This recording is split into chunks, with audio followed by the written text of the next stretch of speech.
What's going on, Micro Pigs? Tommy Post here with Micro Pig Off-Road Club, a micro four-wheel drive dedicated group. Before we get started today, I just want to take a second to thank you guys. I really appreciate the interaction. It's always good to meet enthusiasts such as yourselves. When you watch one of my videos and you put a little thumbs up down below, it's something I appreciate. I really love seeing new subscribers. That also gives me the opportunity to invite you guys over to Facebook, Micro Pig Off-Road Club. Find us there, put in your membership request, and we'll get you in there to interact with a bunch of guys in the group. We've got a lot of good ones. So what brings us here today? I don't know if you guys noticed this, but on my last video, I kept getting out of the car and locking in the manual hub locks.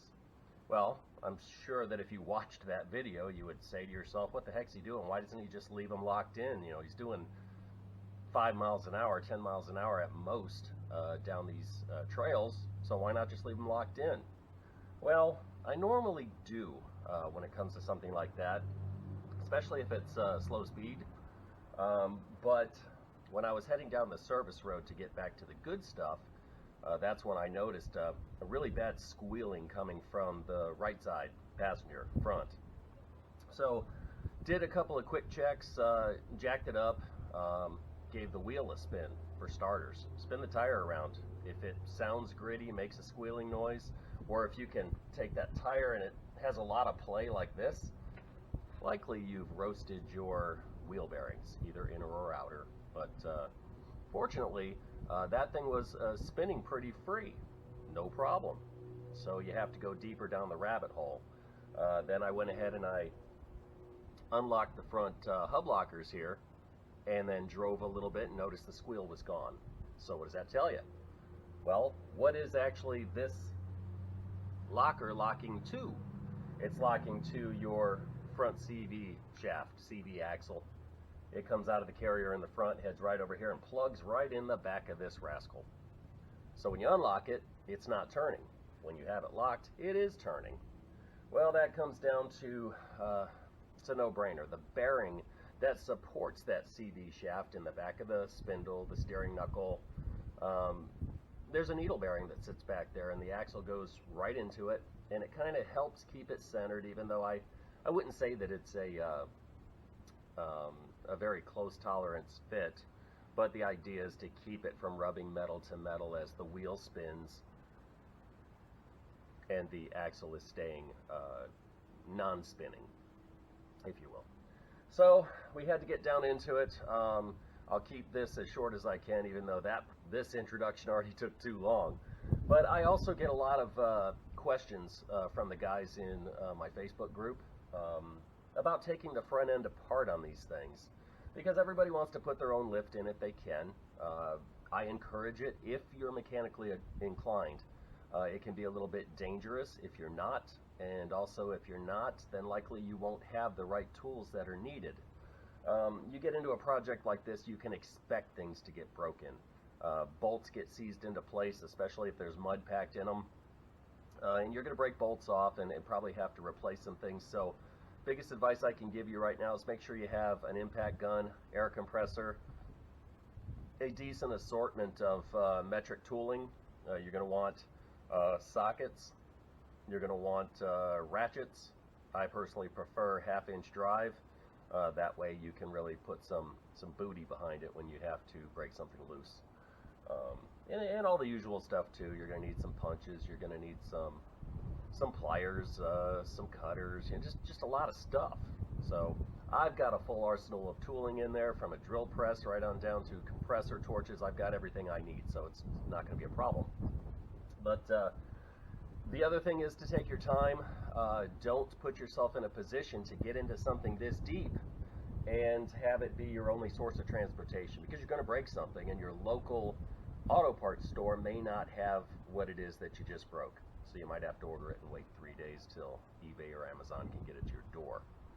So we're going to take this just a step at a time. I've got things I want to do, so I'm going to just keep bouncing back to this a little at a time, and then just put all the videos together and take you through what it's like to get down to that bearing.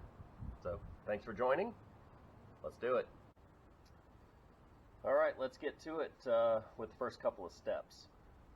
You want to think about your safety first. I don't know if you can see it with where this camera is pointed, but when you jack your vehicle up, make sure you put jack stands up underneath the frame. Make sure that you have a solid footing underneath the jack stand so the jack stand doesn't sink into the ground. I like to do extra.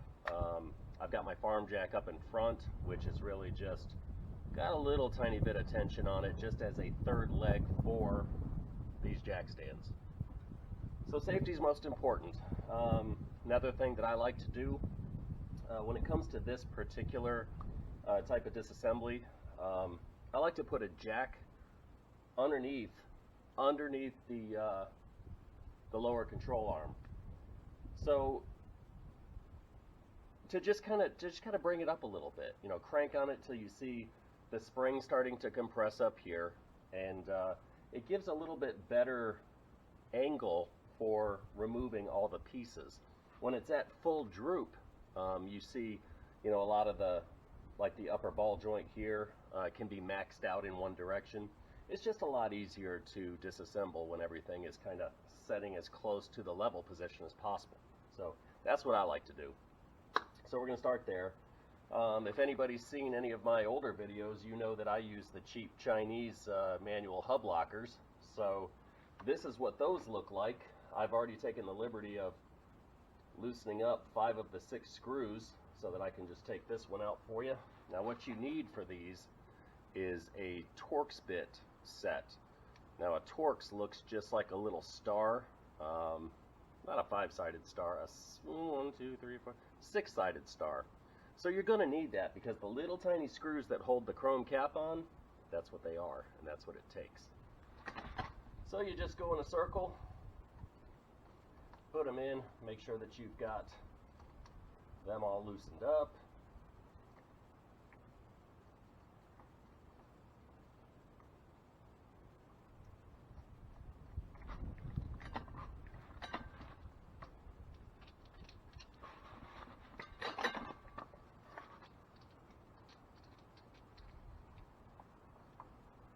All right, look at that nasty mess in there. A lot of pretty cruddy axle grease in there. So I'm not going to go touching on that too much, but I'll tell you what, I don't know if you guys saw it, but I did a video where I took apart a manual locking hub from Warn and explained how they come apart and whether I thought they were good or not. I actually believe these have, I think they're built a little bit better, which is why I use them. So I can go ahead and show you guys that on a separate video if you'd like. Just let me know in the comments if you're interested. Then from here there's a base to this manual hub that you have to go around and take all these bolts off right here.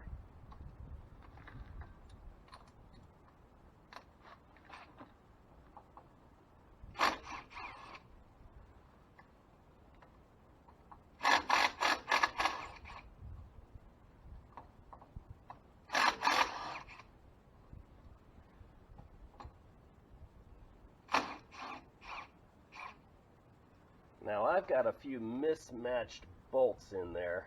They've got the same size metric threads but different heads on them, so maybe this is a good opportunity for me to go ahead and match those up too.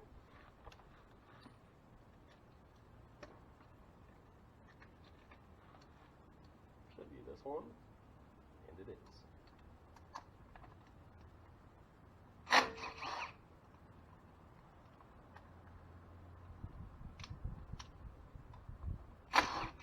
Alright, now this is the base, and it will just be splined, and it will slide right off the end of your CV shaft. You can see it right here. That grease actually still looks pretty good in there, not too shabby, so I'm not expecting any issues with that wheel bearing either, even though I've already checked it. So that's what that looks like.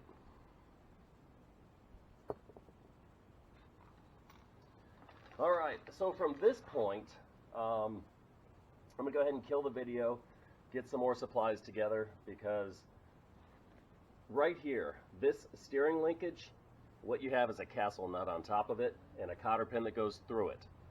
We've also got the same thing on the lower ball joint.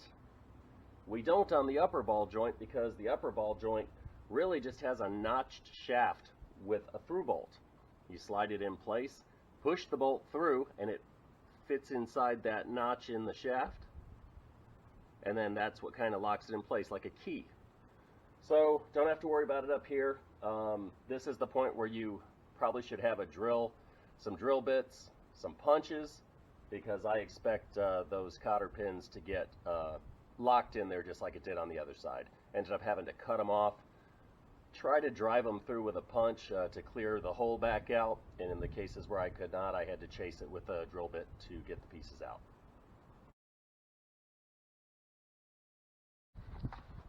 Okay, I think the next thing I'm going to go after is going to be getting the brake caliper off of there. You can't pull the disc off, you can't get the hub off, you can't do any of that stuff until you get this brake caliper up off of here. To do that, if you look on the back side, there's going to be 4 bolt heads, 2 of which are actually just pins, because this caliper is meant to float in and out on those pins. So removing those is going to be okay. You can certainly get the caliper off by pulling those and sliding it right off the pins, but it's really the innermost ones that you need to take off, because you need to take the bracket, the carrier bracket, off with it. 1/2 inch trusty Harbor Freight ratchet, extendable for leverage, and using an impact socket because it's deep.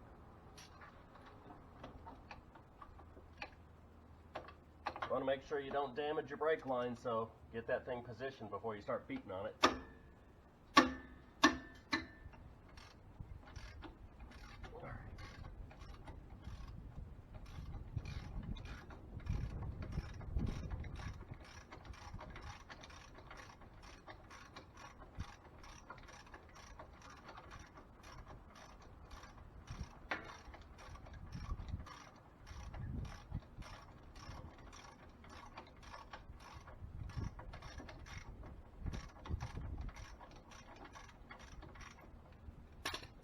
Turn my finger. Nope.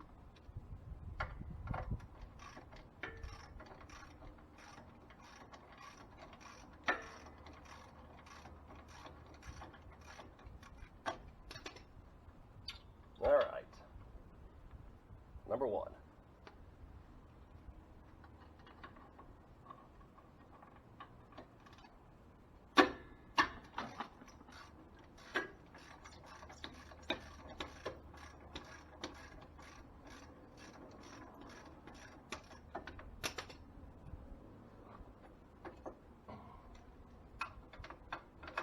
Not yet.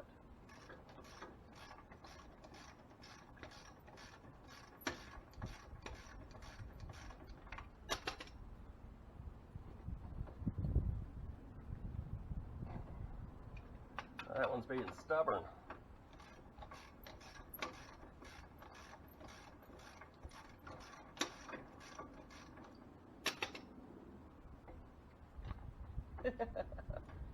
Come on.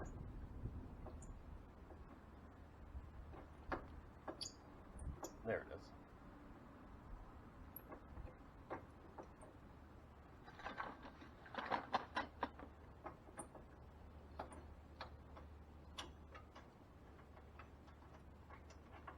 All right. There's number 2. Now, before I pull this thing up off of here, I like to give it a little twist to just kind of force the piston back into the caliper a little bit, like that. That way it'll slide off nice and easy. Yeah, it looks like I could use some brake pads too. Now I'm just going to take this and rest it in here on the lower A-arm in a place where it's not going to fall down.